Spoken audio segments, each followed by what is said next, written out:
안녕하세요. 현재 3천여 명의 가족분들이 함께하고 있기 때문에 스포츠 모든 경기 종목을 다루고 있는 베테랑 베터라스입니다. 하루도 빠지지 않고 많은 경기들의 조합픽을 무료로 매일 공유해드리고 있습니다. 참여를 원하시는 분들은 영상 하단 고정 댓글 확인 후 문의주시기 바라며 구독과 좋아요를 눌러주시면 제 기분이 좋습니다. 저는 스포츠 토토 및 동행 복권 파워볼 정보방을 운영하고 있습니다. 모든 정보는 무료로 공유해드리고 있으니 부담 갖지 마시고 문의주시기 바랍니다. 그럼 프리뷰 시작해보도록 하겠습니다. 첫 번째 경기는 모나코 대 PSV 축구와 관련하여서 모나코는 2승 1무로 조에서 1위를 달리고 있는 중으로 후베는 지난 홈경기에서 모나코에 패배를 하면서 3위로 추락을 했습니다. 모나코는 호벤 소시에다드 등 네덜란드와 스페인의 강팀들과 한 조에 묶이며 예선 통과가 쉽지 않아 보였지만 첫 3경기에서 승점을 7점이나 따냈습니다. 리그와 유로파에서 철저하게 로테이션을 가동 중인데 보아두와 카이오 아겔라 등이 유로파에서 좋은 경기력을 보이고 있는 중입니다. 후반에는 폴란트와 마르틴스 벤 에데르 등이 홈에서 출격할 준비가 되어져 있습니다. 다음으로 후베는 모나코에 패배를 하고 라이벌 아약스에 대패하는 등 최근의 경기력이나 분위기 모두 좋지 않았습니다. 그러나 지난 주말 난적 트벤테를 완파를 하며 떨어진 팀 분위기를 끌어올렸습니다. 마두에케와 도안 등 부상 중인 선수들을 대신해서 나선 비니시우스와 베르테센이 모두 멀티골을 기록을 했습니다.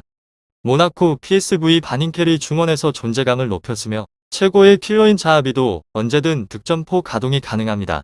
이 두 곳에 있어서 저의 생각은 모나코의 승리를 보고 있으며 후베는 비니시우스와 베르테센이 기대 이상의 활약을 하고 있지만 마두에케의 공백이 작지 않습니다. 또한 각포와 도안 등 경기를 풀어줄 수 있는 테크니션들도 빠져있는 상태로 원정에서 상대를 제압을 했고 초우아메니와 포파나가 상대 중원을 강하게 압박을 해서 경기 분위기를 홈팀에게 제공할 모나코가 다시 승리를 따낼 것 같습니다. 다음으로 AS 모나코조에서는 1위로 승패 시즌 기복이 심한 곳으로 유독 경기력 자체가 심해서 안정적인 경기력을 가져가지 못합니다. 지난 맞대결에서 2대1 승리를 따냈다는 점은 고무적인 상황으로 후술하겠지만 내용 자체는 밀렸지만 공격수 수비수 집중력을 높인 결과입니다. 폴란트와 벤 예데르를 다양하게 활용을 하다가 다시 투톱 조합으로 전술 변화를 가져갔습니다. 만족도는 높은 곳으로 지난 시즌과 유사한 파괴력이 나오기 시작을 했습니다. 모나코, PSV 이 두 곳에 있어서 모나코의 문제점은 후방으로 여전히 안정감이 떨어집니다. 주전과 로테이션을 가리지 않고 수비 자원들 신뢰도는 그리 높지 않은 편입니다. 결장자는 마셀린 파브레가스 비아타 선수입니다. 다음으로 PSV 아인트호벤 조에서는 3위로 승승패패승. 이곳은 최근의 일정에서 상대와 유사한 기복을 보이는 곳으로 완패와 대승을 번갈아하며 웨어를 이어가고 있는 중입니다. 후방 라인의 경쟁력이 떨어져서 살아난 모나코 공세에 휘둘릴 것이 유력합니다. 이 축구팀의 공격력은 준수하며 지난 맞대결에서도 오히려 점유율 54대 46, 슈팅수 19대 7 등 상대를 몰아붙였으며 일선과 측면 조합의 결정력만 선결된다면 득점 생산에 있어서는 노려볼 수 있습니다. 결장자는 레데스마 도안 선수입니다. 시즌 초부터 모나코는 기복에 애를 먹은 곳입니다. 최근의 연승이 길지 않으며 경기력 널뛰기가 상당합니다. 아인트호벤은 최근의 일정에서 성적 편차가 심하며 나름 팽팽한 접전 끝에 승부의 추가 쉽게 기울일 것 같지는 않습니다. 모나코, PSV 이 두 곳에 있어서 모나코는 최근의 일정에서 연승을 기록하는 페이스가 좋았습니다. 다만 브레스트를 상대한 직전 경기에서 2대0 패배를 기록을 하였으며 상승세 유지에 실패를 한 이들이 홈에서 반등을 시도를 합니다. 지난 맞대결에서는 1대2로 승리를 따냈으며 전력 우위를 앞세워서 성과를 낼 수 있을지에 대해서 초점이 맞춰지는 곳입니다. 주도권을 잡고 공세를 시도할 것이 유력합니다. 홈 2점 전력 우위는 공격적 운영으로 이어지며 전개 과정에서 기욤 마르틴스 측면 조합 활용 빈도가 높으며 이들 경쟁력은 충분합니다. 개인 전술 활용을 통해서 상대 측면 공략에 성공을 하며 자국 리그 일정에서 9득점을 학잡하고 있는 벤 예데르 볼란트 일선의 결정력을 더해서 멀티 득점에 성공을 하며 측면 수비진의 배후 공간 노출로 인해서 상대 역습 허용에 있어서는 가능성이 열려있는 곳입니다. 지난 맞대결의 승리 원동력은 수비진 단단함에 있습니다. 실점을 허용을 했으나 차단 성공 빈도는 27회입니다. 상대 14회에 비해 배에 가까운 수치로 중원의 왕성한 활동량과 수비진의 조직적 움직임이 돋보이는 기록입니다. 다음으로 PSV 최근의 일정에서 0패를 허용했으나 트벤테를 상대한 직전 경기에서 5대2 승리를 따냈습니다. 이를 통해서 반등에 성공을 하였으며 원정에서 연승에 도전합니다. 최근의 일정에서 실점 빈도가 급증했으며 최근의 5경기에서 모두 실점을 허용했으며 이 중 3경기는 멀티 실점입니다. 이곳은 원정 부담 극복이 최우선으로 신중한 운영을 기반으로 경기를 운영을 합니다. 최근에 1저에서 실점이 증가한 이유는 상가래를 중심으로 한 중원의 압박 효율 저하가 원인입니다. 이로 인해서 압박 효율이 떨어졌으며 상대 부분 전술을 쉽게 허용하고 있음이 실점으로 직결이 됩니다. 막스 음엔의 측면 수비진의 안정감 역시나 흔들리는 상황으로 다양한 장면에서 위기를 맞습니다. 자하비 마우로 측면 조합을 활용을 한 역습의 속도는 좋습니다. 모나코 PSV 축구 잘 알아보시고 좋은 결과 얻어보시길 바랍니다. 두 번째 경기는 올림피아코스 대 프랑크푸르트 축구와 관련하여서 올림피아는 조에서 2위를 달리고 있는 중으로 프랑크푸르트는 올림피아전 승리로 1위로 올라섰습니다. 올림피아는 고전이 예상이 되었던 쉽지 않은 조에서 선전 중으로 원정에서 페네르바체를 잡았고 벨기에의 강팀인 앤트워프를 제압을 하며 2위를 유지 중입니다. 대체 불가의 스트라이커인 엘 아라비가 3경기 연속골로 공격을 잘 이끌고 있고 카마라와 마수라스 등이 이선에서 그를 지원 중입니다. 응빌라는 최종 수비 보호와 공격 전개를 동시에 이끌고 있으며 프랑크푸르트는 고전 중인 리그와 달리 유로파에서는 순항하고 있습니다. 지난 홈경기에서는 조 1위를 달리던 올림피아코스를 완파를 하며 1위로 올라섰는데 카마다와 보레가 골을 기록을 했습니다. 팀이 실바의 공백을 메우기 위해서 영입한 보레는 리그에서 거친 수비에 고전 중이지만 유로파에서는 화려한 개인기로 스스로 기회를 만들고 있습니다. 올림피아코스 프랑크푸르트 원정패를 리벤지하기 위해서 올림피아코스가 홈에서 적극적인 공세로 나설 것 같다는 생각을 해보지만 프랑크푸르트는 유로파 레벨에서 가장 탄탄한 수비력을 자랑하는 팀입니다.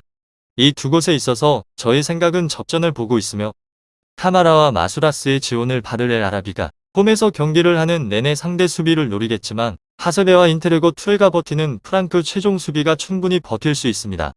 프랑크는 소우와 야키치 흐루스티치 등 홈팀 중원과 치열하게 경합할 믿을 만한 중원 자원도 있는 팀입니다. 다음으로 올림피아코스 조에서 2위로 무승 패승승 지난 조별리그 3경기에서 2승 1패를 거두며 조에서 2위로 올라섰습니다.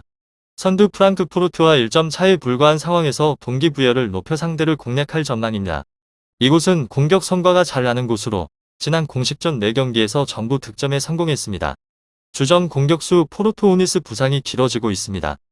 올림피아코스 프랑크푸르트 이 두 곳에 있어서 올림피아코스 대체 자원 카마라가 양질의 전진 패스와 크로스를 기도를 하며 그 공백을 메우며 일선 라인의 묵직한 결정력 또한 상승 기조를 보이기에 무득점에 그치진 않을 예정입니다.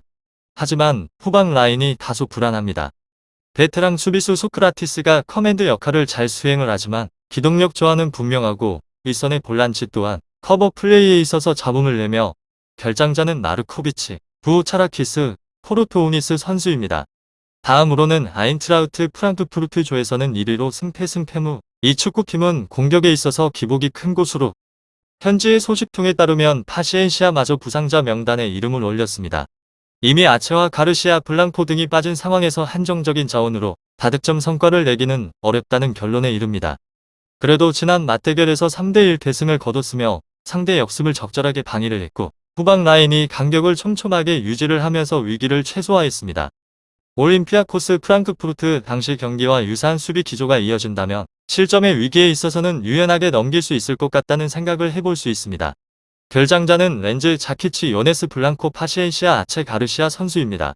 다음으로 올림피아코스 최근의 일정 성과는 만족스럽습니다. 직전 경기에서 파네톨리코스 상대로 1대2 승리를 따냈으며 이를 통해서 연승을 달성했습니다. 지난 맞대결에서 3대1 패배를 허용을 했으며 홈에서 만회를 할 수 있을지에 대해서 초점이 맞춰집니다. 최근의 5경기 중에서 3경기에서 멀티 득점을 기록을 한 곳입니다. 홈에서 경기를 치르지만 신중한 운영을 기반으로 전력 열세 극복을 시도를 합니다. 왕성한 활동량을 선보이고 있는 중원의 압박 효율은 좋으며 다만 레아부크랄라 측면 수비진의 경쟁력 저하로 인해서 위기를 자초를 합니다. 이번 일정 역시나 이로 인해서 실점이 발생을 하며 공격 전개 구심점인 포르투니스가 부상으로 역습 완성도는 저하되었습니다. 꾸준한 기회 창출을 통한 저항 역시나 어려운 상황입니다. 지난 맞대결에서 19회의 슈팅을 허용을 하였고 이 중 15회가 위험 지역 안에서 발생했습니다.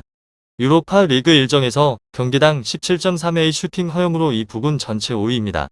측면 열세로 위기를 반복하고 있는 흐름입니다. 다음으로 프랑크푸르트 라이프치히를 상대한 직전 경기에서 1대1 무승부를 거뒀으며 최근에 두 경기에서 승리를 따내지 못했습니다. 이번 일정에서 반등을 시도를 하며 최근에 5경기에서 모두 실점을 허용한 수비진 불안 개선이 시급합니다. 원정에서 불안을 지우는 그림은 그려지지 않습니다. 이곳은 전력 우위를 안고 있는 이들이기에 공격적 운영을 시도를 하며 공격 전개 중심은 측면입니다. 포스티치 카마다 측면 조합의 개인 전술 활용해 이선 측면 조합의 적극적 공격 가담을 더해서 상대 측면을 효과적으로 공략을 합니다. 수비진 높이 활용을 통하여서 세트 플레이 상황에서 유효한 장면을 만들어내고 있음 또한 긍정적 대목입니다. 올림피아코스 프랑크푸르트 축구 잘 알아보시고 좋은 결과 얻어보시길 바랍니다. 스포츠의 정답은 없습니다. 하지만 분석을 한다면 적중할 확률이 1%라도 더해지는 건 사실입니다. 이제 전문가와 함께 하시기 바랍니다. 스포츠 정보는 오직 라스TV. 많은 분들이 저를 찾아주시는 이유는 두 눈으로 보시고 직접 확인하시기 바랍니다. 그럼 영상 여기서 마치도록 하겠습니다.